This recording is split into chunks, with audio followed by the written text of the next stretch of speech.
Hola. ¿Aló? ¿Aló? Muy buen día. Solamente para efecto del streaming el micrófono. ¿Cómo están? Bueno, esta mañana de primer lunes de septiembre de 2024 damos la bienvenida al doctor Tarik Benmarhnia, quien nos va a compartir, ¿no?, esta conferencia acerca de métodos emergentes para la epidemiología ambiental y climática, ¿no? Por ahí va el título. El doctor Benmarhnia, les cuento un poco de él, completó su doctorado de manera conjunta en la Universidad de Montreal y en la Universidad de París Sur. Además, posee 2 maestrías, una en Ciencia de la Ingeniería en Salud Ambiental por la Escuela Francesa de Educación Superior en Salud Pública y otra maestría en Farmacia y Ecotoxicología por la Universidad de Montpellier en Francia. Previamente obtuvo su licenciatura en Ciencias Ambientales también en la Universidad de Montpellier. Gracias a este perfil educativo tan rico y diverso, ha desarrollado la capacidad de explorar campos interdisciplinarios en salud pública y otras disciplinas afines. Ha sido colaborador y profesor visitante, ¿cierto?, de nuestro doctorado, de nuestro programa de doctorado en salud pública, actuando como integrante de comisión revisora y también como codirector de tesis. Para complementar su formación, Tarik ha trabajado como científico ambiental en suelos contaminados con la compañía ferroviaria francesa, seguido de un cargo también como científico en salud en el Instituto Nacional Francés de Educación y Prevención en Salud. Más recientemente también ha sido investigador postdoctoral en la Universidad McGill, en el Instituto de Política de Salud y Social, donde ha trabajado con el profesor Jay Kaufman, quien es su mentor, y quien también, por supuesto, es integrante del claustro nuclear de nuestro programa de doctorado en salud pública. El doctor Benmarhnia actualmente es profesor de la Universidad de California, San Diego, y dirige el Lab Climate Change Epidemiology. Y en Francia participa como investigador del Instituto de Investigación de Salud Ambiental y Ocupacional.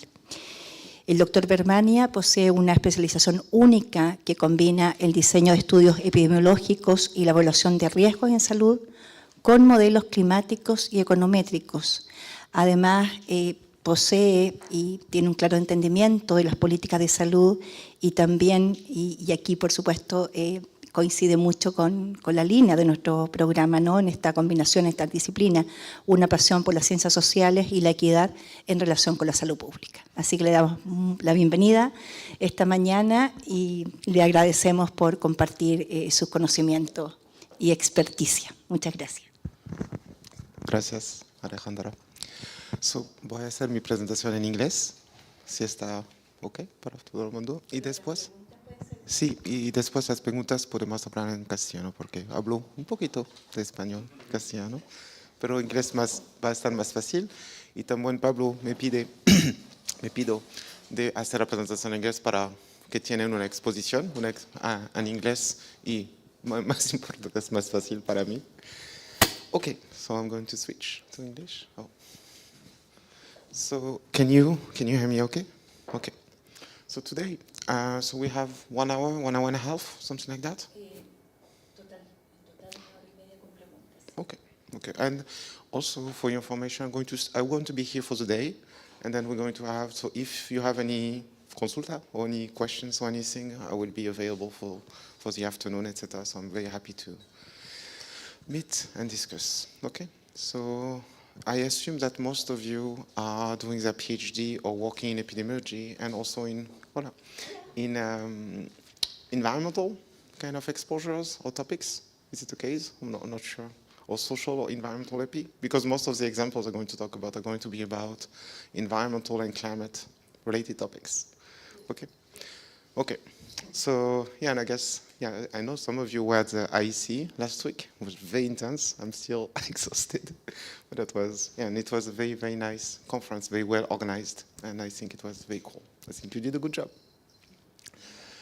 Okay, so we have a lot to cover. So, again, the goal today is just to expose you to a lot of different types of relatively innovative and recent methods, just to give you an opportunity to be aware of what is being done right now and what are the type of methods that are being developed, employed in this type of topics.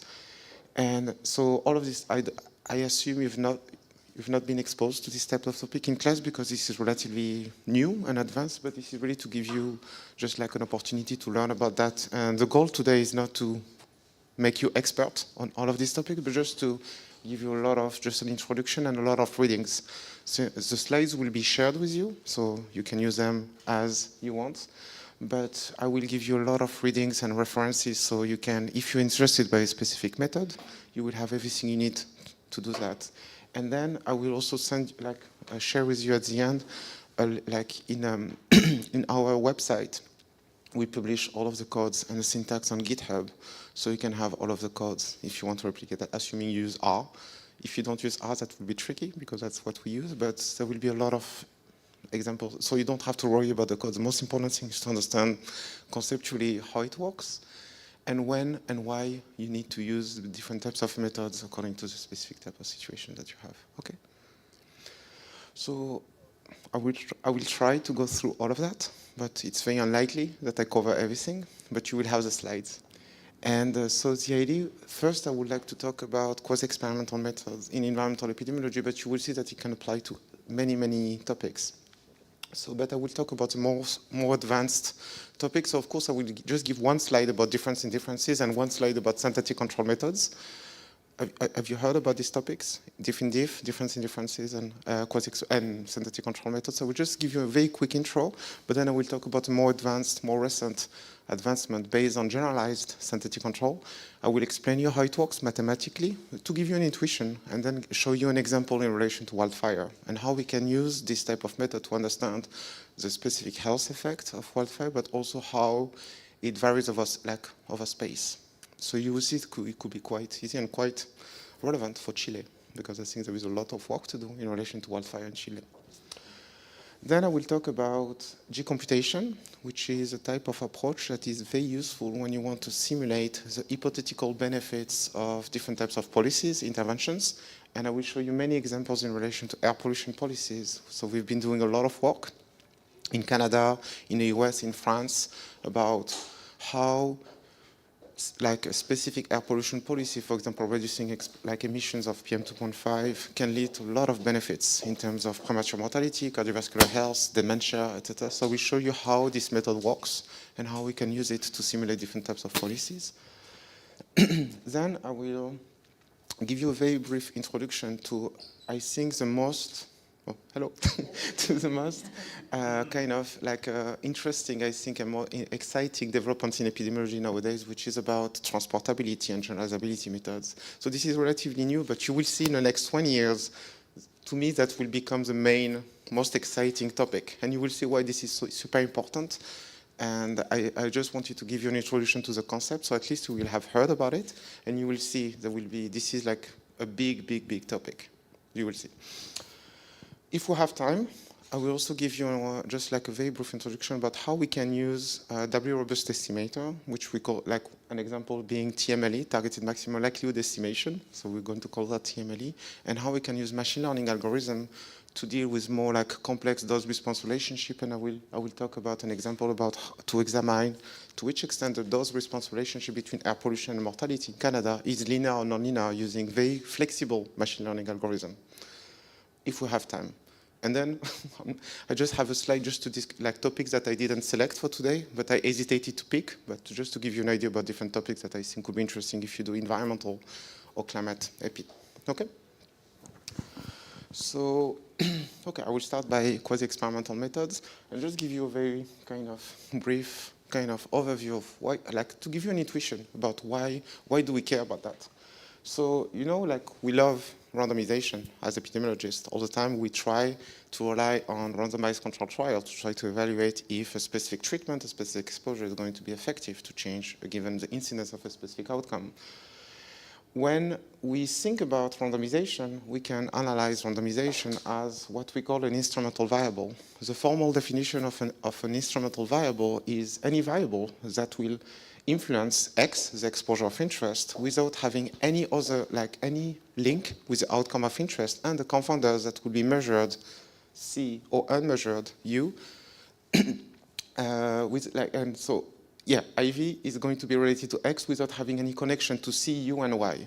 So the idea is to try to find a variable like IV that will only be connected to X. So when you think about randomization, this is exactly what is going on. So you're going to manipulate the probability of being exposed to X or no, and that's exactly what you do. So by doing that, you will use this instrumental variable to approximate the exposure, and by doing that, you don't have to deal with any structural confounding. And that's the main idea. This is why we love randomization, because, for example, if I randomize this class in 2 groups, the idea is that you should be totally exchangeable. So at the end of the day, whatever differences between the 2 groups, in terms of age, in terms of gender, in terms of whatever, that could be measured, measurable or unmeasurable, it will be taken into account, assuming many, many other things. But this is the idea of randomization. So we use this kind of proximal variable or proximal mechanism to try to deal with confounding. So at the end of the day, and this is important, randomization and everything that I'm going to talk about later is really about measured and unmeasured confounding. Because measured confounding is, assuming you only have measured confounding, you know how to deal with that. There are many, many techniques. You can use multivariable adjustment. You can use propensity score. You have many techniques to deal with measured confounding. This is easy. But when you don't, when you have unmeasured confounding, you have to deal with alternative techniques and designs. And randomization is one of them. But in many situations, especially in what we do in environmental and climate epi, this is impossible in many settings to think about a randomized control trial. Think about a wildfire. I don't think it will be achievable to get you IRB to randomize people to a wildfire or not. So we have to deal with or find alternative study design. And again, at the end of the day, the main goal is to try to deal with, of course, measured confounders, but also unmeasured confounders. Okay, so that's the main idea of what we call quasi-experimental method, is to mimic randomization to deal partially or as much as possible with unmeasured confounding. Okay, that's an important concept. This is the main reason for which we care about that. Okay. Yeah, also another thing, of course, randomized control trial could be a good idea sometimes, and I will talk later about why this is not like the gold standard that most people think it is. A randomized control trial can be useful, but this is everything but a panacea. It's not, just like in many settings, this is not ideal in terms of representativity, generalizability, and I will go back to that. But sometimes it's also not ideal because you want to evaluate, is it me? Okay. It's just like too late. You want to evaluate a policy that took place 5 years ago, 2 years ago, or you want to evaluate wildfires that happened a few years ago. So you really want to also have alternative study design to deal with events or policies or interventions that took place in the past. So this is why you need to have at your disposal, besides randomized controlled trials, alternative study designs. Okay. So today I'm mostly going to talk about one type of natural experiment, which is based on what we call the timing of a specific treatment, shock, intervention, whatever, exposure. But before getting there, I just wanted to remind you that when we think about randomized controlled trials, besides the traditional 2-arm parallel design that everybody knows and everyone thinks about, where you will have one treatment and you will have, that will be binary, and you will expose one group to the treatment and the other group not, you won't be exposed to the treatment. This is one type of randomized control trial, but you have many types of randomized control trial, like the crossover design, where you're going, like the individuals are going to switch from the treatment or not, and you're going to see if like a specific symptom is going to change according to the type of switch. Factorial design is really when you want to evaluate the combination of different drugs, for example, so that could be useful. Cluster randomized trial is really when the level of randomization is at a cluster level. That could be a school, could be a neighborhood, could be a village, etc. So, and finally, and more importantly, step-wedge design is when you're going to randomize individuals to receiving a treatment based on timing. So if you look at this figure, here you have 90 people, and everybody is going to receive the treatment eventually. So the idea is that you're going to randomize when, so who is going to receive the treatments first, second, third, etc. And if the treatment is effective, you're supposed to see the same sequence in a change of the outcome, okay? So that's what we call a step wedge design. So here, this is just to show you that we can also capitalize on randomization based on timing. So this is the main idea, and when we're going to talk about definitive synthetic control and all of the methods we're going to talk about, interpreted time series analysis, this is what we are trying to mimic. This type of step wedge design when the timing of when you're going to receive the treatment is going to be random or quasi-random, okay? You have this paper, if you want to read about this type of design, that summarizes it very well. It's a very nice introduction to that, okay? Okay, so just a little bit of definitions. I don't know where I should point. Yeah, so we talk about natural experiment as a situation that we want to exploit, capitalize on, and then according to how we're going to capitalize, exploit a specific natural experiment, we're going to use different types of quasi-experimental methods. So this is simple. We have a natural experiment, it's a situation we exploit, and then according to how we do that, we have a different type of method we call quasi-experimental methods. This is it. So you can find a lot of variability in a definition, but this is the simplest way to define that. We have a natural experiment, and according to how we exploit it, it will be a different types of quasi-experimental methods. One way, and again, just a reminder, just because this is important, this is why we care and why we spend as much time as we do on these methods, is because we really want to deal with unmeasured confounding, partially or as much as possible. So when we think about natural experiment, which is a situation that we're going to exploit to try to mimic randomization, in general we have two types of instrumental variables of natural experiment.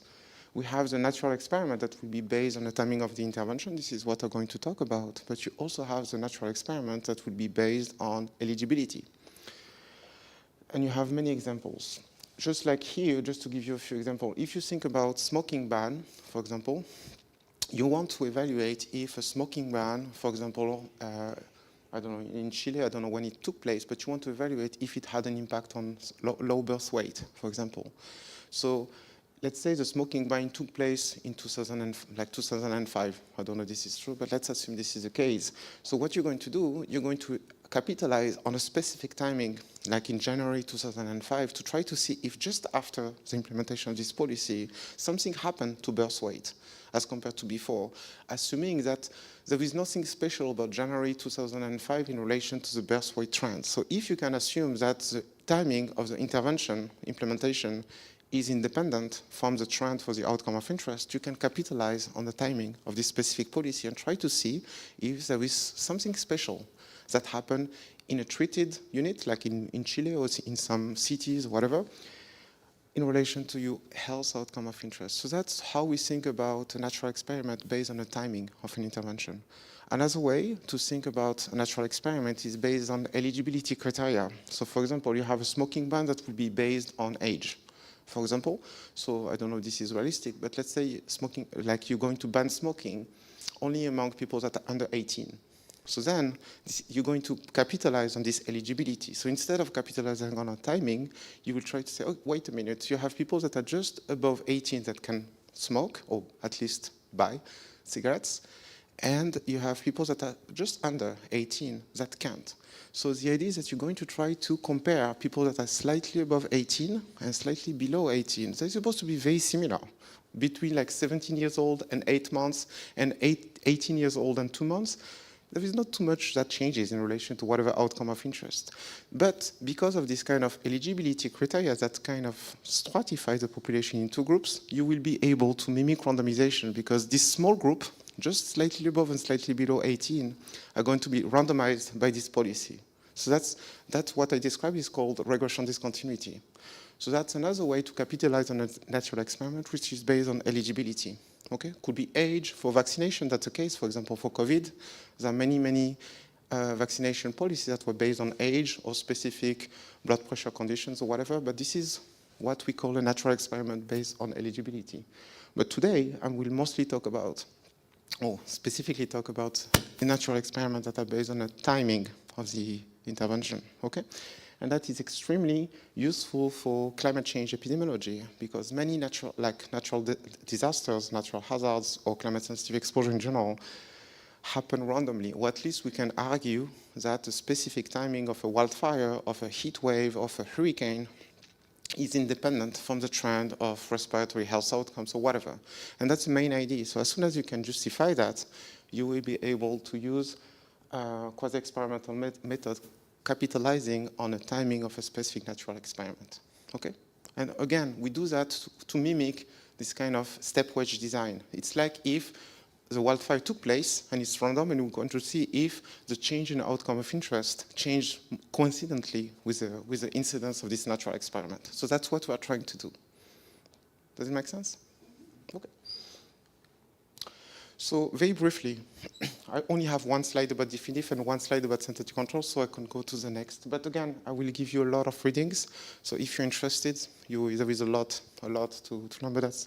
Definitive is used a lot to evaluate policies. It's and used a lot in econometrics, but in the last 20 years, it has been used more and more in epidemiology, and to evaluate the effectiveness or the impact of public policies. Okay, so the idea in this example, we want to evaluate a policy that took place in California in red at a specific time, like at year 40. This is just like a hypothetical example, and then the idea, we want to see if, we want to quantify the specific change in outcome of interest, Y, for example, that is attributable to a policy of interest. So to do that, we're going to use a control group, say Georgia in blue, that has a similar trend as California, but didn't receive the policy. So the idea is that we're going to try to compare what happened in California after the policy to what would have happened in California in the policy using the trend in Georgia.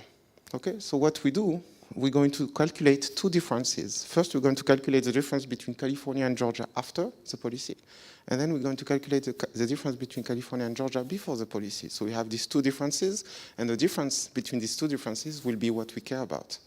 So that's why we call that difference in differences. We have two differences, and this is what we're interested to do. So the problem, or the main challenge with this type of method, is that you have three assumptions. And the first one is very important. We call that a parallel trend assumption. You really need to find a control group with a perfect parallel trend. And that is hard to find in practice. It's very difficult to find a control group like Georgia that will have an exact parallel trend for the outcome of interest. This is very difficult. The second assumption is what we call the common shock assumption. This is more like a qualitative type of assumption that you need to make sure that when a policy is taking place, nothing else is happening, because you want to make sure that the inference you're going to make about the change attributable to a specific intervention is going to be specific. For example, let's say we want to evaluate the impact of a wildfire smoke event, but at the same time there was, I don't know, a earthquake at the same time. It's a very unlucky population, but imagine it happens. And you want to evaluate the impact on mortality, for example. The problem is that it will be very difficult to isolate the effect of wildfire from the effect of the earthquake, for example. Another example that I usually give is if you want to evaluate the marijuana legalization in California on mental health, there will be a common shock assumption violation, because on the exact same day that the policy passed, there was Trump election. So it will be difficult to isolate the effect of the policy from the election of this weird guy. So that's the main challenge with definitive. I'm sorry, the third assumption is called the spillover assumption. So you need to make sure that there won't be exchanges between the control and the treated units. So that's always a good practice to avoid using control units that are neighbors, for example. An example that I give, just to give you an intuition, is you want to evaluate the effect of this marijuana legalization policy. It's a good idea to do not use states that are just like neighbors of California, because people in Arizona or Oregon can go to California and buy whatever they need. So there will be a spillover effect. So the control group won't be a real control group. So that's what we call the spillover issue or assumption. Okay? But here, the main issue is really about the parallel trend assumption, because in practice, it will be extremely difficult to find that. If you find it, that's how it works. That's very easy to calculate. Just like you need to just like calculate just like a fixed effect for California, a fixed effect for Georgia, and a fixed effect for before and after, and an interaction between these two terms will be what we call the difference in differences estimator. Extremely easy. But only if and only if you find a control group like that. But this is very, very rare. So that's why I'm not going to spend too much time on that, because what happened next is that because it was so difficult to meet this parallel trend assumption, people came up with different types of methods. And one of them is based on the synthetic control method. So this is very creative, very innovative as a method. So the idea is that, let's say you have California, and you can't find a perfect control group that will have like a perfect parallel trend. So the idea is that, okay, if you have access to multiple control groups, you're going to build your own control groups that we call a synthetic control group. And to do that, you will have your data in California, you have your trends, and you have your data in all of the other states in the US.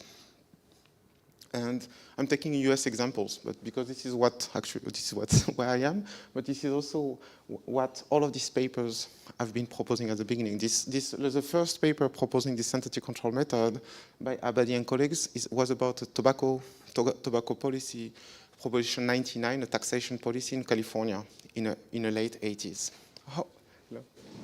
And so the idea is that you have your data in California. Okay, let's say just for an example, half of like the left side of this room is California, and you have a trend. So we measure like smoking or whatever outcome over time, but we can't find one specific state that will follow perfectly what is going like the trend of the smoking outcome of interest. But you have people in New York, you have people in Vermont, you have people in Florida that may have a similar trend. So the idea is that you're going to calculate like what is happening in other states, and if you have people that follow a similar trend, you're going to give them more weight. So the idea is that you're going to try to find in each of these other states people that look alike people that you have in California. And people that are very different, you're going to give them a very low weight, and people that are very similar, you're going to give them a lot of weight. And you're going to build a trend with this kind of weighting approach that will mimic exactly what is going on in California. So that's the main intuition and idea of the synthetic control method. You don't have what you need, like a perfect control group, so you're going to build it to try to mimic how the trend is going on. And this is what they did here. You can see on the left, this is California, and you have the other states that were not exposed to the policy, and you see this is not parallel, so you won't be able to make your inference of interest. But you can see after implementing this weighting approach that before the policy, you have a perfect fit. It's exactly the same. And after the implementation of the policy, you can compare what happens in California to what happens in synthetic California to try to infer what happened to California that would not have happened in the absence of this policy, which is the main inference of interest. Okay? So the main point here is really everything is based on weighting. So this is like the main idea. I don't know if you're familiar with inverse probability of inverse probability of treatment weighting. This is the same idea. You're going to calculate how exposed and unexposed people are in relation to many covariates, or the trend for the outcome of interest. And if this is very similar, it will be a very high weight. And if this is very different, it will be a small weight. So that's why we call that the inverse probability, because if the difference is huge, it will be a small weight, and vice versa. So this is inverse probability. So that's the main idea behind synthetic control method. Okay? But there are also some issues with that, because initially what we call the canonical synthetic control method was designed for one treated unit. The statistical inference was based only on permutation tests, so there was not like a formal kind of parametric way to do statistical inference. And it was also difficult to deal with time-varying confounding and many limitations like that. So that's why people came up with different types of methods. And the one that I would like to talk about is called generalized synthetic control method. So this method has been proposed in 2017, so that's very recent when you think about it. And it can be seen as an extension of synthetic control methods, way more flexible and way more efficient. I'm just going to check time. Okay. So this is really just like an improvement, like a kind of an update of the canonical synthetic control method. And deals with, as I said, like like more flexibility for how the weights are calculated. You can have multiple treated units, and also you have a formal way to do the statistical inference, the confidence intervals. So very briefly, and I will just give you an intuition. You will see that it will make sense in 2 minutes, like these equations. So the idea is that, let's say you have a treated unit. You have, for example, you have California that received a specific policy at a given time, and then you have multiple control units that didn't receive the policy. So you have the trend for the outcome of interest. Let's say, I don't know, like respiratory or asthma rates, okay? And then you have other time varying confounders.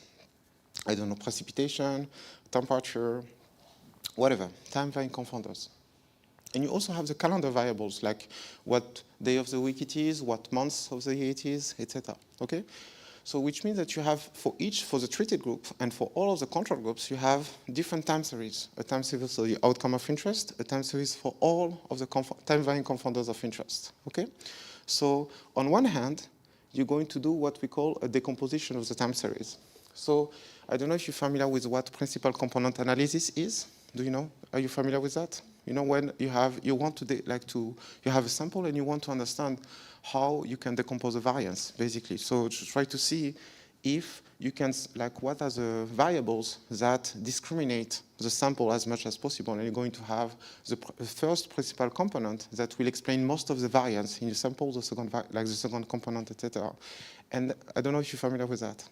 I don't know, because that's the same idea, but for a time series setting. But the idea is really to try to understand how a specific variable is going to contribute to the variability of this time, of the time trend for a given outcome of interest. And according to how a specific variable is going to contribute to that, it will be a specific value. In a PCA, principal component analysis setting, we call that eigenvalue. Here, we call that a latent, like a factor loading. So that will be just how, for example, if we take asthma as outcome of interest and precipitation as a time-varying confounder of interest, you will have a variable, a coefficient, explaining how the time-varying relationship between precipitation and asthma in a treated group is about. So you will have a specific coefficient, okay? And you have the same for temperature and any time-varying confounder of interest. So you do that in California, we do that in a treated group. And then you're going to do that in all of the control units. So you will have, for each control unit, for each time-varying confounder of interest, you will have a factor loading.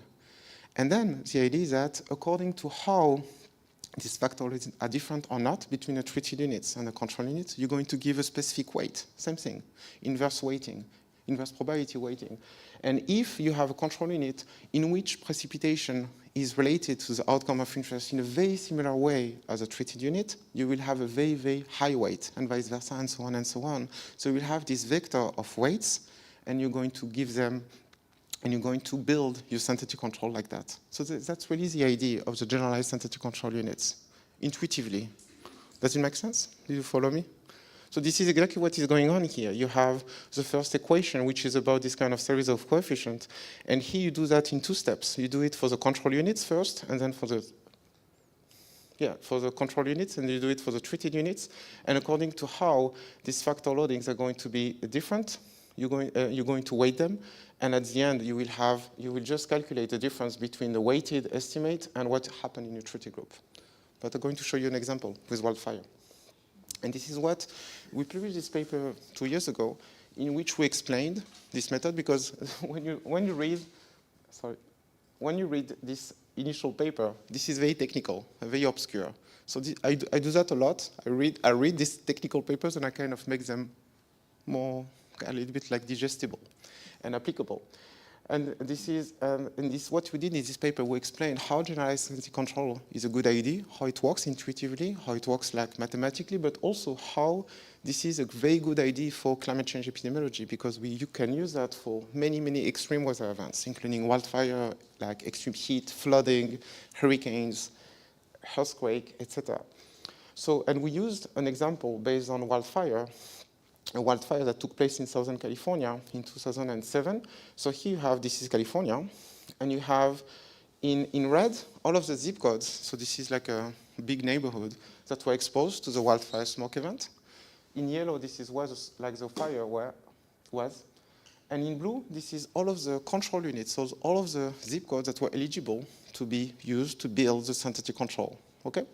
So this is, and the outcome of interest was respiratory hospital admission, okay? So this is what we did here. So for like using all of these treated units and one by one, so that's the thing, this is why this is like more flexible, because we can have each treated unit, so each zip code will have a specific weight and will have a specific weighting to the control unit. So this is way more flexible. But we use that, and we use the approach I described before to build this kind of blue line. So the blue line is really like the kind of weighted average for the control units using this approach to mimic what would have happened during the fire among zip codes that were exposed to the fire.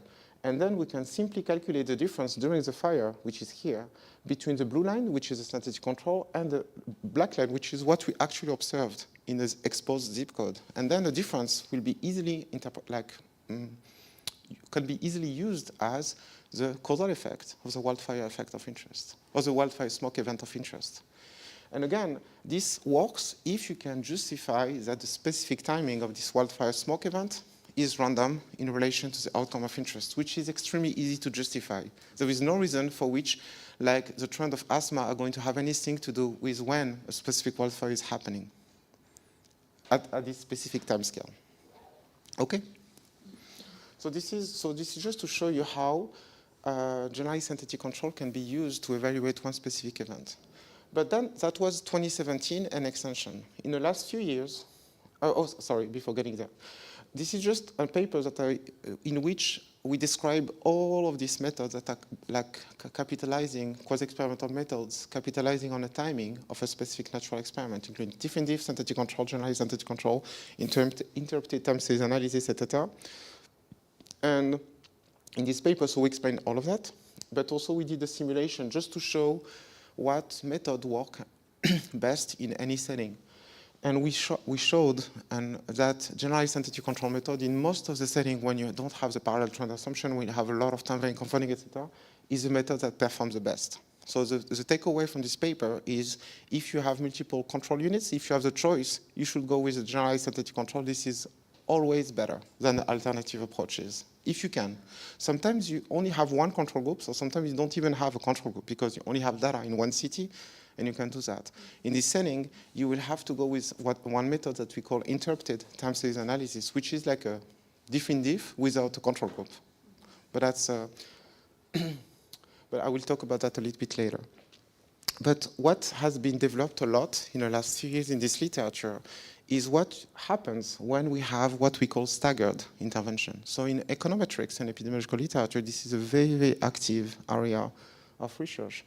And what we mean by staggered interventions is really when you have, like, for example, interventions that will affect multiple groups, multiple units, but not exactly at the same time, or a policy that has different stages, so it will be implemented in different stages. So in this setting, using the traditional method that I talked about so far are not going to be working.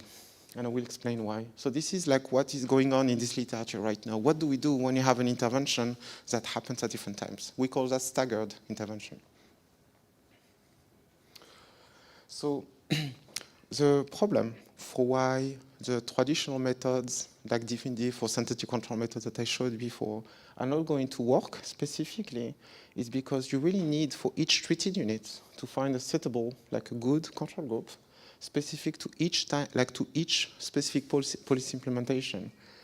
And also you don't want to waste data because, for example, you have California that receives a specific policy in 2000 and then, I don't know, Georgia that receives a policy in 2005.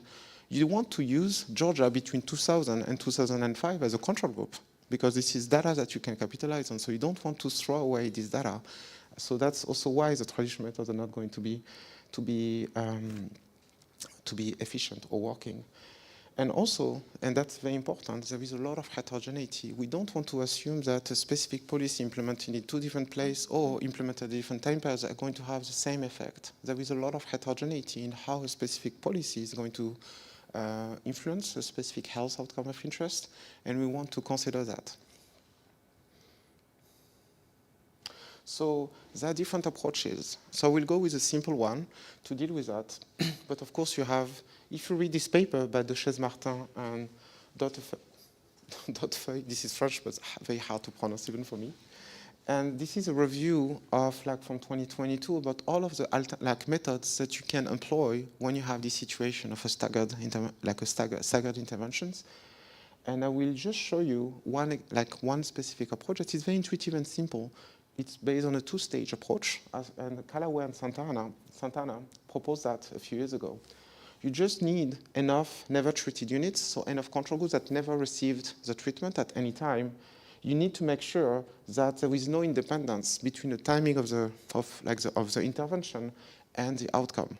That can happen. Actually, there is a big problem in a COVID literature. There is a big problem about that, because let's say you want to evaluate the effectiveness of lockdown policy on COVID incidents. You will violate this independence, because what happened typically is that it was not random.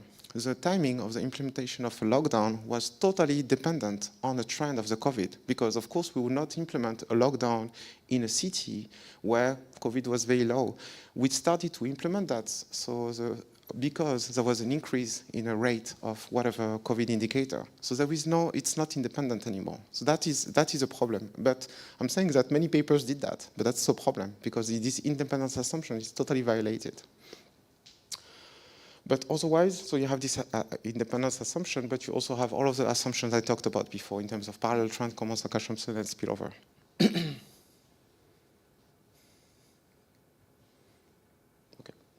So what I'm going to show is, again, showing another example using wildfire, is what we call a two-stage approach.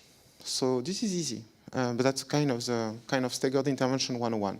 So the idea is just to treat to build a synthetic control and get what we call an ATT, so which is inference of interest. ATT stands for average treatment among the treated. So this is really how we quantify the effect of the specific shock exposure of interest. So the idea is we're going to estimate an ATT for each treated unit using a generalized synthetic control unit analysis, and then we're going to meta-analyze it to get a pooled estimate. And then we can also analyze the drivers of the heterogeneity by using what we call a meta-regression. Are you familiar with meta-analysis and meta-regression as a concepts? Okay. So what we did here, we just used another example. In 2018, there was a big wildfire in California. And you can see here, the blue, during the fire between November 8 and 14, this is all of the areas that were exposed to the fire. So in this example, I'm just going to use counties. So you can see that all of these counties during this specific week were exposed to the wildfire event, and all of the other ones were not. So what we're going to do, we're going to estimate a generalized synthetic control approach for each of these counties. And then we're going to have, I think it's 25 counties, so we're going to have 25 ATTs, and that will allow us to analyze the heterogeneity. So does the same wildfire have the same impact across counties? And why can we see a variability, if there is a variability? Because of course you can have exactly the same ATT across, so then there is nothing to explain. The effect is homogeneous. But if there is some heterogeneity, in a meta-analysis, what we typically use to quantify the level of heterogeneity is called the I-square, between 0 and 100%, that quantifies the amplitude of the heterogeneity. So if there is no homogeneity, there is nothing to explain. But if you have some heterogeneity, then the question is, why does this specific wildfire impact population differently across counties? And you can extend that to time. If you have multiple wildfires, over time you can also do that. In one or multiple counties that were exposed to multiple wildfires over time, you can collect information for each wildfire, for example, like the temperature. And then you can say a specific county was exposed to 5 or 15 wildfires in the last 20 years, but for each wildfire, the temperature was different. Like sometimes it was a heat wave, sometimes it was not, etc. So then if you have a variability in ATT across these 15 wildfire events in the same county, you will see, does the amplitude of the effect vary as a function of temperature? So does temperature exacerbates the effect of wildfire smoke in this specific population and so on. So this is really the type of question we want to answer. Why, do we have a heterogeneity, and what is driving this heterogeneity? So this is what we did here. So this is, well, for each county, we estimated like a generalized entity control approach, and we estimated ATT. And we got that for all of the 25 counties. So you can see there is a lot of heterogeneity. And then what we wanted to do is to explore why do we see this heterogeneity. So we used a lot of socio-demographic characteristics like level of unemployment, etc. Try to see what is actually modulating the amplitude of the effect of the wildfire smoke event. But one example I want to show you what we wanted to do, because it was in November, and in 2018 it was also like in the middle of the influenza season, like the flu season. So what we wanted to do is to see if the number of people being impacted by the flu a few weeks before influenced the impact of the wildfire of interest in November 2018. So we just built a relatively simple score for flu burden, just like to quantify relatively to many other years, was the flu particularly high in this specific county before the fire? And then the question is, does this kind of flu burden amplifies or minimize the amplitude of the effect of the wildfire smoke event of interest? So we did that, and this is what we found. So we found just that when the higher the burden of flu was in a specific county weeks before the wildfire, the lower the effect of the wildfire was, which is not what we expected, but this is just, again, an illustration to show the type of questions that we can answer. It's really to understand why a specific like extreme weather events is not going to have the same effect over space and over time. This is a very important question to design adaptation policies. Okay, so let's check time. 10. Okay, so I will talk briefly about G-computation using air pollution and health example, and then I will go relatively quickly for the last section. Okay, but so far does it make sense? Do you follow me? Sounds good? Okay, Olivia. So, okay, so again, I'm just like showing you like methods that are very kind of up to date. This is really what the literature is focusing on right now. What I just showed you is a paper which is not even published yet. This is really like what is happening right now. So this is something that you may find useful or not, but that's something that you will see in the literature in the next few years. So G-computation is a relatively old method. It has been proposed conceptually in 1986, but it started to be used a lot more in the last decade or so, especially in environmental epidemiology. So we did a lot of work with my group on how it can be super powerful to simulate the hypothetical benefits of air pollution policies. And so I will explain how it works and what are the benefits of this type of methods, and also what are the kind of challenges. The main challenge actually is really computational. This is the main challenge. You need a very, very good computer because you're going to generate a lot of data, but that's mainly like the main limitation. Otherwise, it's extremely flexible and there is no problems. So the main advantage as compared to the traditional health impact assessment approach, when you're going to use like an existing dose response function to try to estimate, to calculate the hypothetical change in a given health outcome of interest for air pollution policy, for example, is that here you're going to use the real data. So you're really going to consider for each population and for each time period, what is the specific relationship between air pollution, PM2.5, for example, and mortality or whatever health outcome of interest. And that is very important because the risks, the relationship between a given PM2.5, for example, and mortality is changing over time.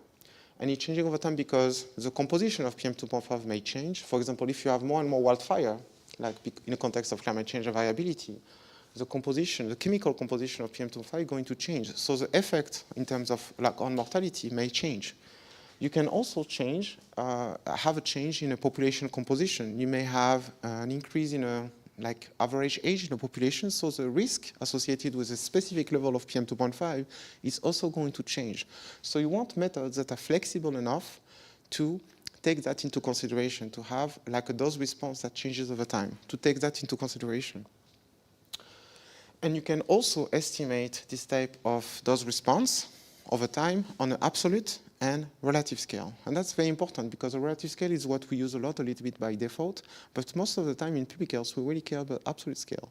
Because when we are trying to evaluate if a specific air pollution level or air pollution policy is going to be impactful or not, it could be interesting to have a relative measure of risk, like a risk ratio, a hazard ratio, whatever.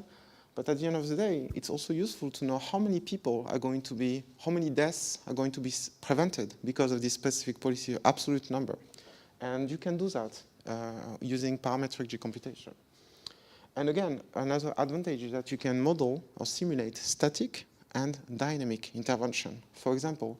And that's very realistic about how air pollution regulation works. Instead of assuming that once a specific population is going to receive an intervention or policy, it will be static, so it will be yes, no all the time. You can have like a intervention status that changes, treatment status that changes year after year. And this is in the US or in Canada, this is really how it works. You have this kind of regulations, threshold, and if you're above, you will have a specific type of intervention that will aim at getting below a specific PM2.5 level. But if the following year you below that, nothing is going to happen. So this is really like how air pollution regulation are working in a dynamic way. So this is why you need this type of methods that will be flexible enough to consider that. So I'm not going to explain like mathematically how it works, but there are many, many resources, and I will show you a paper in which we explain that.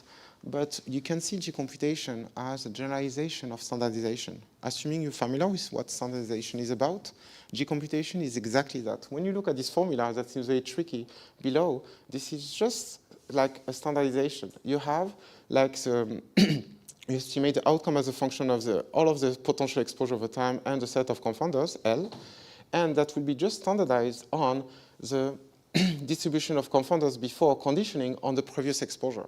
So this is like just, it seems complex, but this is really just a standardization based on the structure of confounders conditioned on the previous exposure in the times before. So in a nutshell, G-computation is just a generalization of standardization for more complex setting, just to say it simply. This is just a flowchart that is in a paper that I will show you, in which we explain how to do, and again, you have the code and everything. So you don't have, at the end of the day, all of this approach is the most complex part. Not about the coding is tricky just because it's just a lot of steps, but as soon as you understand what you're doing and you have enough caffeine, it's going to be fine and very easy. So we did a lot of examples. We published a lot of work using G-computation to simulate the hypothetical benefit of air pollution policies on different types of health outcomes. This is just a few examples. The first one is the one, if you're interested by that in front template, that I would recommend, because this is like more like it's an example, but a tutorial. And we explain how we can use that for air pollution, and everything I just said is what we did in this specific paper. This paper is like an extension of this work, more to deal with another issue of selection bias that happens in specific type of population cohorts. And we show how we can correct this type of bias by using a kind of washout period. And again, we use G-computation here.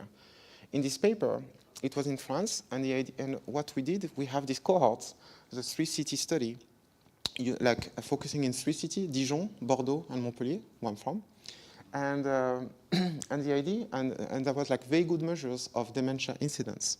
So the question was, we have this 3 cities, and we have Montpellier that has a better trend, like a better level of air pollution, PM2.5, and better trend. So whatever happens in Montpellier, the trend in PM2.5 were just like reduced way faster than in Dijon and Bordeaux.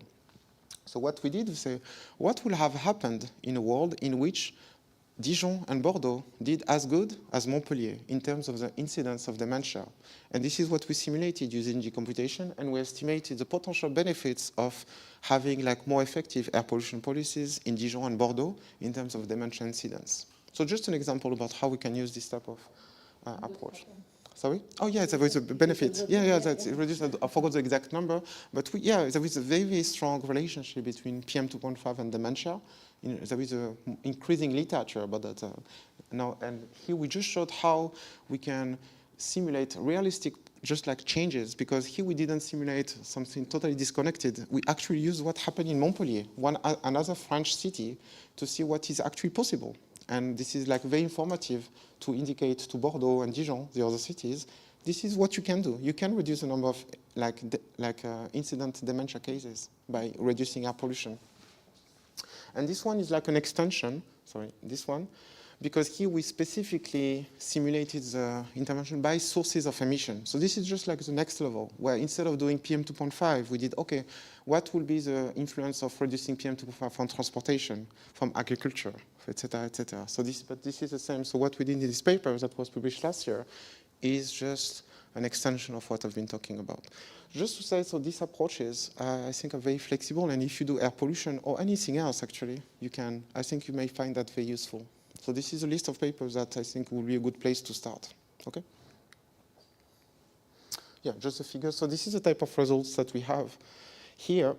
So you can see, so like different types of hypothetical intervention for different types of sources of emission, agriculture, industry, transportation. And here you can see, according to different scenarios, like, for example, a phased intervention is when you don't intervene, you don't put all of the effort at the beginning and then see what's happened. You just like incrementally intervene on transportation emission, and you can see the hypothetical benefits in terms of mortality. So this is a type of result, and we can see the hypothetical benefit year after year.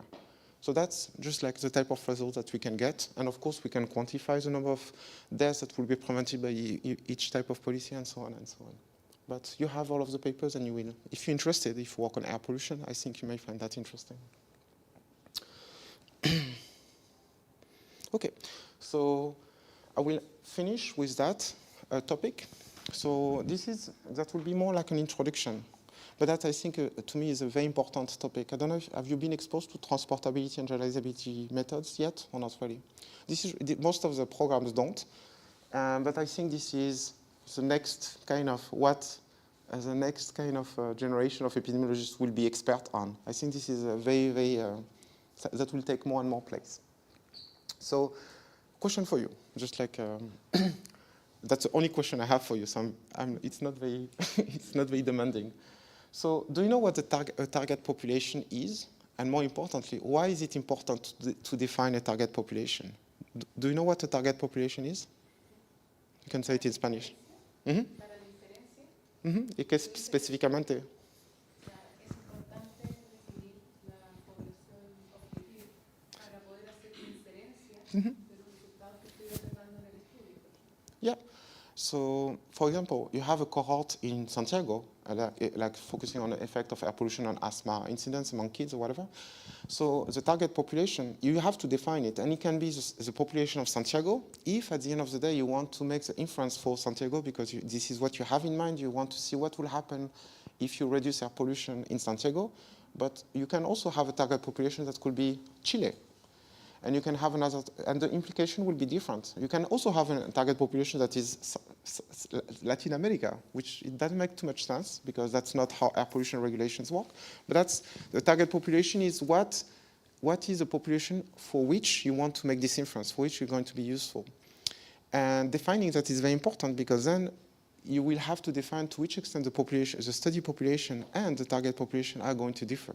And this is what we mean. So when you talk about generalizability, this is that. To which extent the study population is going to be different from the target population.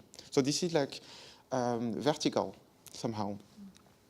So let's say, for example, I took this example that on which in San Diego, but that was during the COVID, there were many randomized control trials about the vaccine effectiveness.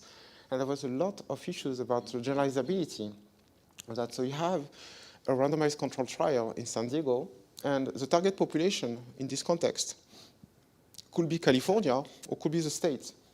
And they didn't define that very clearly when they designed the RCT. And that's very important because when you want to make an inference about this type of vaccine effectiveness, this is very important to know if your population is going to be generalizable, but to answer this question, you first need to decide what is your target population, because it can be very generalizable for California, but not at all for the states, or vice versa. So this is very important to define that, because otherwise you just don't know if this is generalizable or not.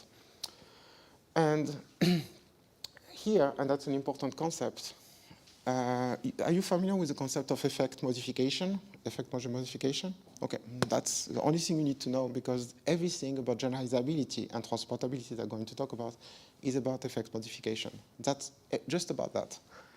So when we talk generalizability, is really this vertical. You define your target population. This is how your study population is going to differ from your target population. And when I say differ, what I mean, and I will go back to that, is differ in terms of the composition of effect modifiers. This is really what it is about. I will go back to that. Transportability, is different, a little bit different, but that's the same idea. You have a study population, like Santiago, and you have another study population. That is, it's like horizontal. You have like the city of Sao Paulo, for example.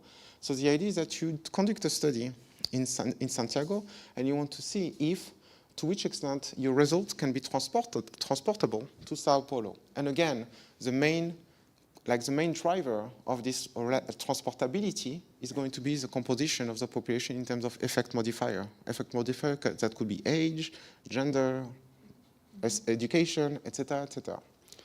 So this is what transportability is about. So this is different from generalizability because the implication is different. But analytically and conceptually, this is very similar. Generalizability is vertical, while transportability is horizontal. Okay? But at the end of the day, this is the same thing. What will influence the level of generalizability or transportability is a difference in the composition of effect modifiers between the study population and the other population for transportability or the target population for generalizability. Okay? Okay. So again, that is very important because the main reason for which an effect estimate, so for example, the effect of a randomized control trial in Santiago is going to be different from if this randomized control trial would happen in Chile, is because of the distribution of effect modifier. And there are many, many effect modifier. And effect modification is scale dependent. That's why we refer to effect measure modification, because it can be effect modification on absolute scale or the relative scale. So this is just like a review, but this is what we mean by effect modification. Is when you have an effect of interest, so an exposure X on a given outcome. If we take a third variable, an effect modifier will be defined as any variables that will, for example, if we stratify, you have, let's say, age, old or not old. If the effect of the exposure of interest on the outcome of interest is heterogeneous between the one strata over the next, over the other, that will be like an effect modifier. This is relatively intuitive. This is a variable that will modify the effect of interest. So this is an effect modifier.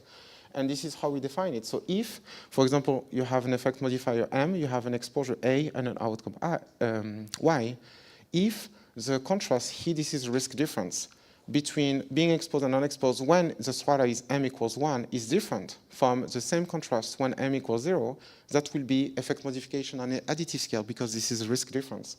If instead of doing the difference, you do the ratio, so here this is a risk ratio, that will be effect modification on a multiplicative scale. Okay? So this is what effect modification is about.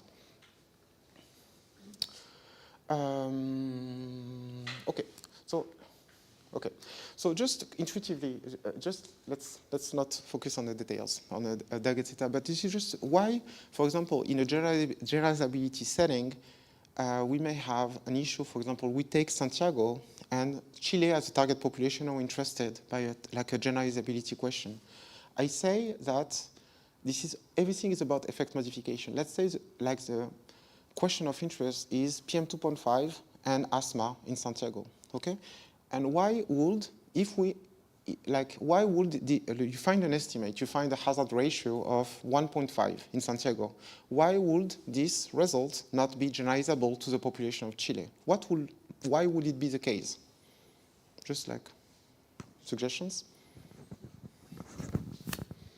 What makes this study population in Santiago different from the rest of Chile? for this question of interest? Mm-hmm. Sorry? Yeah, but ¿cómo? Living conditions, for example. Sorry? Living conditions. Yeah, housing, temperature, a level of education, a lot of things. And that's, on all of these things, so lot of things are going to matter because they modify the effect of PM2.5 on asthma. And if not, this doesn't matter. The fact that, for example, Santiago has more football teams than other cities don't probably matter in relation for this question. But everything that will modify the influence of PM2.5 on asthma is going to matter because that will be an effect modifier. So we can think about age, you can think about education, access to healthcare, whatever. All of that is going to be an effect, like is going to explain why the effect estimate, if we focus on hazard ratio, risk difference, whatever, in Santiago would be different from the same study conducted in entire Chile, okay? Same about transportability. We do a study in Santiago, and we do the same study in Sao Paulo. We find a hazard ratio of 1.5 in Santiago and 1.8 in Sao Paulo. Why? Same reason. There will be a difference in the composition of the two populations in relation to effect modifiers of interest. Okay? That's really what it is about. So just some concepts. You're familiar with the identification assumption? So in causal inference, in epidemiology, we do a lot of causal inference, and there is like different types of causal frameworks that we can use. The most typical one is what we call the counterfactual framework, or the potential outcome framework, that comes with identification assumption. There are only three one: exchangeability, positivity, and consistency. So are you familiar with these concepts, or do you want me to review them? Okay, you know them? Okay. In the context of generalizability or transportability, what I'm talking about is external validity here. You can also think about external exchangeability, which is like if you have two populations that will be externally exchangeable, it means that they have the same distribution of effect modifier. External positivity is when, for example, you have your population in Santiago, and you have your target population of Chile, and you have a subgroup of the population that only takes place in Santiago, or the opposite. You have a specific subgroup of the population that exists in Chile but is not present in Santiago. That will be an external positivity issue. For example, it could be based on some, I don't know, like ethnic group that, like for example, living in Temuco or living elsewhere but are not living in Santiago. That could be an external positivity issue. So there is an empty cell. When you think about the data, that will be like some cells in Santiago that will be zero. There is nobody. So you can't really quantify and understand to which extent this amplifies or also the relationship. And same thing about consistency. Consistency is, at the end of the day, it's a lot about external validity. Consistency is really about the kind of unique mechanism through which an exposure is going to affect an outcome of interest. A typical example, this is what the paper I put from Hernan and Topman is about BMI. BMI is a horrible exposure when you think about it, because there's so many reasons for which BMI or change in BMI can influence an outcome. It can be because of nutrition, diet, it can be because of physical activity, it can be a surgery. So as soon as you have different versions of the treatment, that will be an issue, and this is what we call a violation of the consistency assumption. Another name for that may be more familiar to is SUDVA. So it's stable unit treatment violation assumption, SUDVA. And for example, a reason for which we do placebo in randomized control trial is because of that. When you want to assess if a drug is effective or not, you want to make sure, because when you give the drug to a patient, you want to make sure that this is a chemical. This is not because somebody is in a hospital,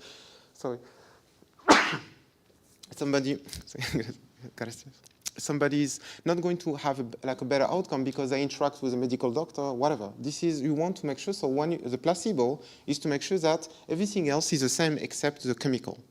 So this is about consistency, okay? Okay, so that is very important. We see that a lot in epi literature, that there is this kind of hierarchy of designs.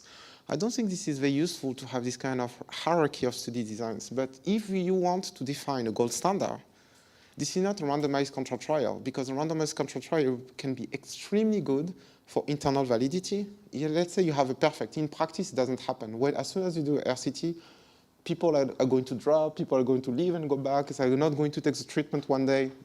A perfect RCT doesn't exist. But this is like a good idea, it's just like this is useful, just like to conceptualize what we are targeting, but in practice it's not happening.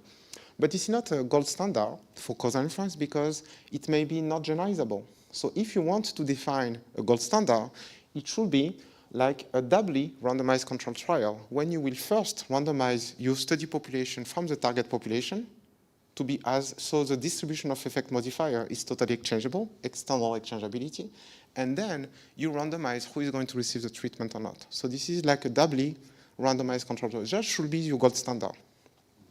Okay, so you're both good on internal validity and external validity. So just an example about how methods that we can use to do that. And you see that this is based mostly on weighting. Weighting is very useful nowadays in epidemiology. So here, this is an example from a colleague, just like trying to evaluate the, prevalence of specific cancer disparities. So they have very good data in a specific subset, and they wanted to extrapolate that to all California. So here you can see this is like the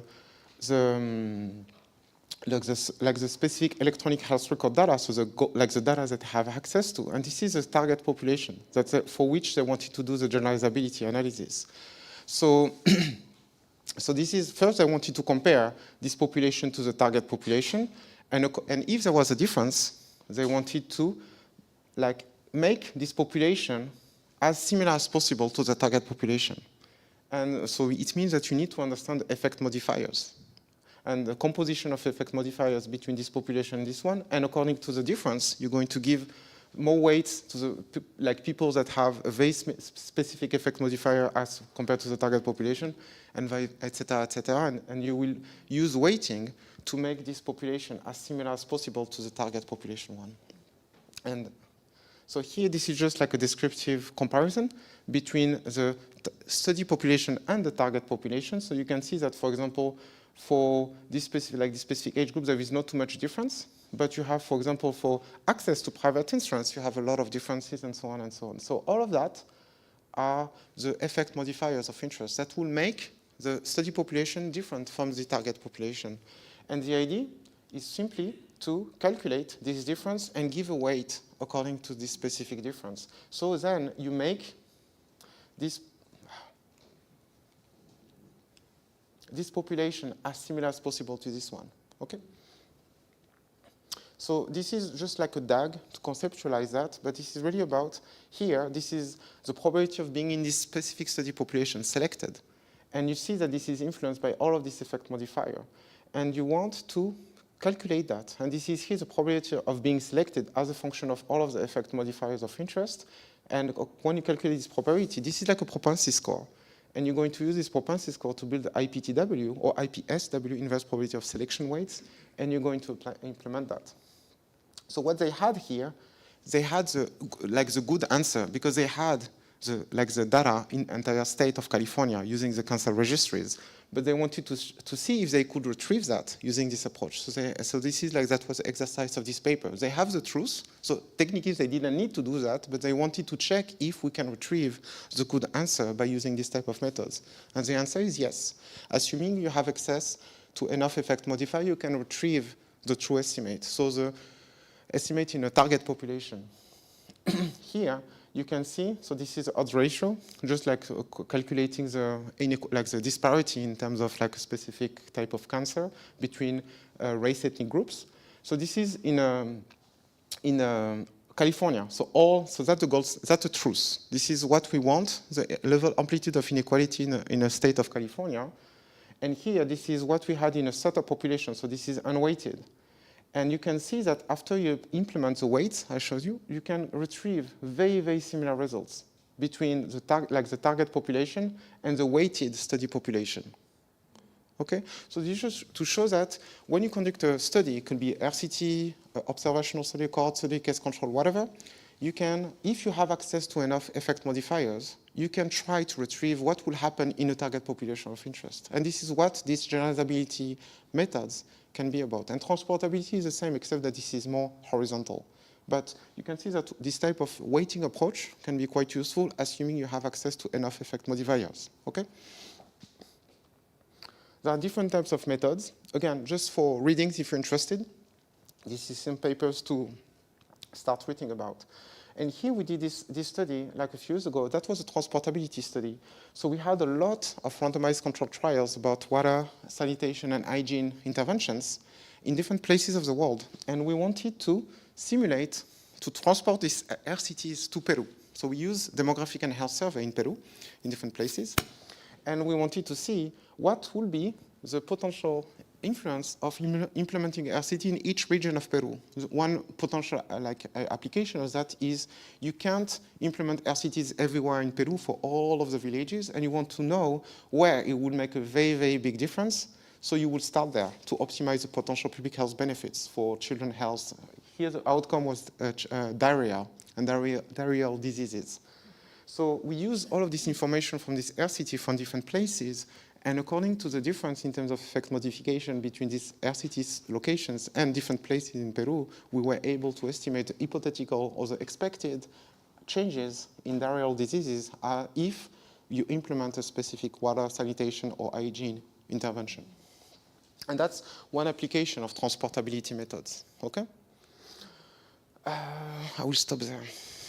Yeah, because it's 24. So you have the slide. This is just about W-based estimation. I will skip that. And TMLE, which is a type of W-based estimation coupled with machine learning algorithm and multiple machine learning algorithm. But read at least one of these two papers, just if you're interested by this topic. But anyway, I will skip that because that's secondary. And also topics that I thought about talking about for today, but that I didn't pick. But just so you know, I want you, another very, very hot topic is about mediation analysis in environmental and social epidemiology.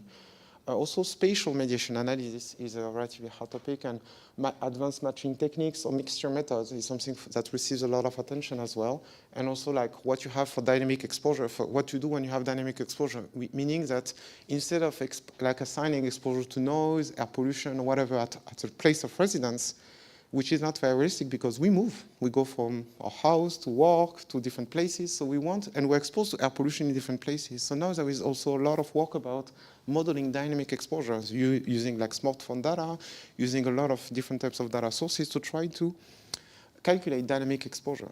And that is something that is very active area of research. So anyway, just to give you, so this is today was really just, this is what is happening in environmental and climate epi in terms of methods. So now you can just have fun, and you have a lot of readings. I will also send you a link if you want to test that with your data or whatever. This is just have fun. So thank you so much. Gracias mucho. So we can do the questions in Spanish. If that's, do you have any questions? ¿Alguna pregunta? Okay. I'm a little bit deaf, so I will go to you. I can go to you. It's just that I'm deaf, so I will come just so I can hear you. It's okay, I'm coming. ¿Hablo en español? Sí, en español, como que. Bueno, muchas gracias, Tarik, por muy buena presentación. Tenía una duda respecto gracias, Tarik, por la presentación. Solo tenía algunas inquietudes respecto al modelo de control sintético generalizado, que también se le llama two-way fixed effect, o se ha utilizado como esa denominación. Y me gustaría preguntarte si pudieses como explicarnos muy brevemente por qué. Y lo otro es que, bueno, respecto a los modificadores del efecto, muchas veces nosotros los tomamos como confusores, y al hacer eso tiene otras consecuencias, digamos. Estamos ponderando por ello, estamos haciendo una media ponderada sin querer, y eso también tiene otros efectos que pueden impactar de manera distinta en la estimación del impacto que queremos hacer. Y y no sé si ese tipo de prácticas se han visto, se han hecho como simulaciones comparadas de cuáles son las consecuencias de considerarlos como un modificador del efecto o como un confusor. Sobre todo en términos de generalizabilidad y transportabilidad. Is it okay if I answer in English? That will be just easier because it's a complex answer. So the first question about like two-way fixed effect. This is different from the generalized entity control method, but there is a lot of confusion in the literature. Two-way fixed effect is very common in a panel data analysis. So at the end of the day, you have like a repeated time series, and you will have a fixed effect for time, for each month, year, for example, and a fixed effect for space. So you have multiple cities, counties, and you have these two fixed effects. So that's, and you can include an interaction because the effect can change over time and space. That's a two-way fixed effect. This is something that doesn't necessarily have to do with diff and diff. However, in a diff and diff, we use this type of analytical approach. This is two fixed effects and with an interaction between treated versus untreated and before and after. So at the end of the day, the way we estimate a diff and diff estimator is this is a two-way fixed effect. But this is not enough. This is not, you need to estimate a diff and diff. You need to come up with everything I talked about, just assuming that you have like the timing of the intervention is random and checking with the three assumptions, parallel trends, common shock assumption, and spillover. So it's not exclusive, but diff and diff is like using a two-way fixed effect ID, but beyond that. So, and that's why you see in the literature people using a traditional two-way fixed effect and calling that a diff and diff. This is misleading, this is wrong. And if I review a paper like that, I reject it. Because that's misleading, because you just use an analytical statistical technique and then you imply that you are dealing with like a natural experiment and you're dealing with a lot of unmeasured confounders. This is not the case. To do that, you need to ensure that like the timing is random and you need to make sure that trends are parallel and so on and so on. Without that, this is not a quasi-experimental method. So that's so it's not exclusive, but diff and diff and extensions are really like just above that. And in a generalized entity control method, it's a little bit different because of course you have this kind of fixed effect, but what we build is what we call an interactive fixed effect. So by using this latent, like this kind of factor loadings, it's like building a kind of artificial like kind of fixed effect that varies over time, and this is what we call IFE, like interactive fixed effect. So that's just like how to kind of connect the dots, if that makes sense. And the second question that you had about effect modification, we never know. That's if we have all of the effect modifiers of interest. This is, we will never be sure that we didn't forget a very important effect modifier. So that's why this is always good to have this type of papers in which you have the truth and you try to see if you can retrieve that using like this kind of generalizability or transportability method. That's a good idea, but that's always like confounding. You never know if you have like some kind of unmeasured confounding and what will be the amplitude of this unmeasured confounding. And one solution in this context is to use what we call a quantitative bias analysis. You know, you probably heard about that. Is for unmeasured confounding. You have a study and there is maybe an unmeasured confounder that you know it's maybe problematic and you have other studies that measured it. For example, you're interested by air pollution on asthma. And I don't know, you have like cooking, like the type of cooking at home that could be a very important confounder, but you don't have it in your study. But you have other studies that actually measure that. And you know the correlation between a cooking stove, yes, no, and asthma, and cooking stove and level of PM 2.5. So what you're going to do is a quantitative bias analysis to try to see that if knowing this relationship from other studies, would it change our results to the null if we had that considered? And that's E-values is a type of like quantitative bias analysis. Yeah, E-value is kind of is a easy quantitative bias analysis, but it's tricky because this is a summary of the two relationship between unmeasured confounder and the exposure and unmeasured confounder and the outcome.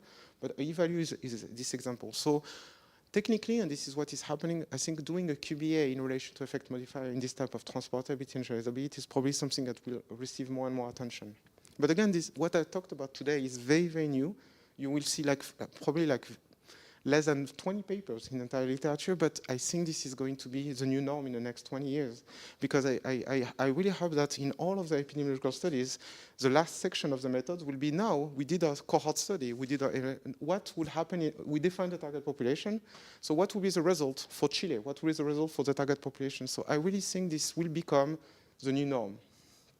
So that's why I wanted to talk about, not now, but I think in the next 20 years, this will become the new norm.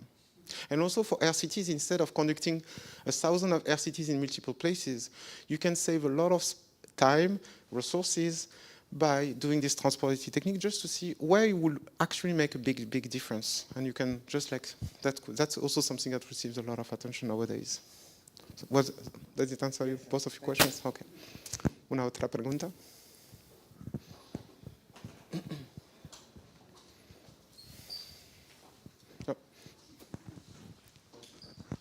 Gracias, Tarik.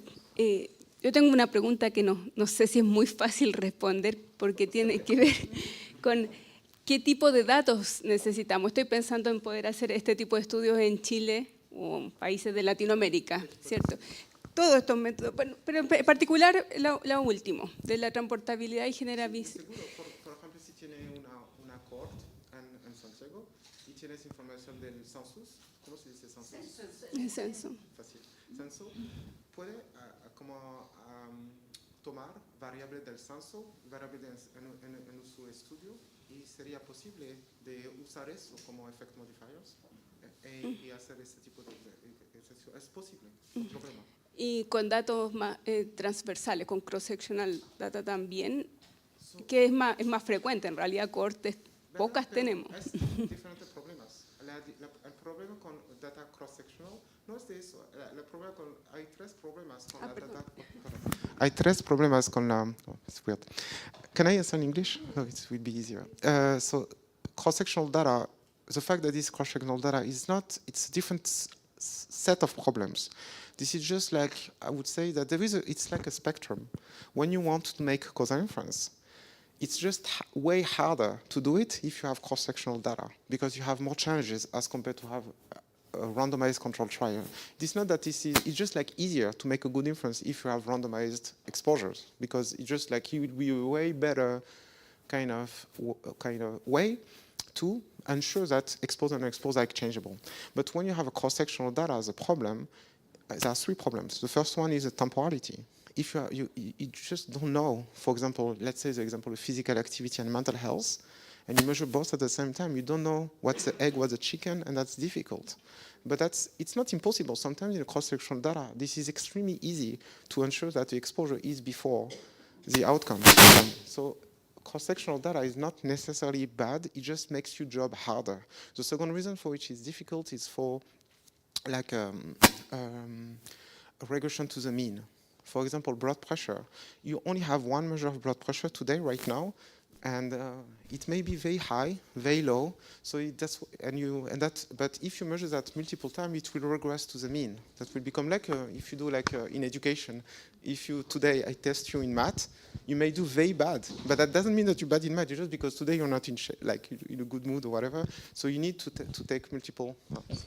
You need to take multiple tests to regress to the mean. That's one other problem with cross-sectional data. Again, it's not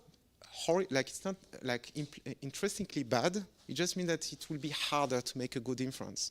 And finally, there is also this kind of longitudinal data. When you have multiple measures for one individual, there is a lot of information that you can actually capture, because if I have like 5 measures of you, I can use this kind of 5 measures for you and capture a lot of things that are specific to you. Like, I don't know, any things that you can't measure, like genetic information. As soon as I use a random effect or whatever, that will be information that I can use that I couldn't in a cross-sectional data. So again, cross-sectional data could be used, but it's just going to be harder to make a good job for the inference of interest. So just to say it doesn't have to be black and white, cross-sectional is bad, RCT is good, it's just like a spectrum, and you can do your best, but sometimes it's very difficult to make a good case. But you can use, the example I showed you about cancer in California is cross-sectional. But it was really it was relatively descriptive, just to describe the amplitude of the inequality between different race ethnic groups. So I guess that's fine, because we know that cancer is not going to precede race ethnicity. That's relatively straightforward, but it depends. Okay. Tenía una... Gracias, Tarik. Muy interesante tu presentación. Me gustó bastante, muy iluminadora. Tengo una consulta con respecto a los análisis que tú haces con respecto al espacio. ¿Hasta qué resolución espacial estos análisis pueden realizarse? Depende de la effect size del sample. So again, in English it will be easier.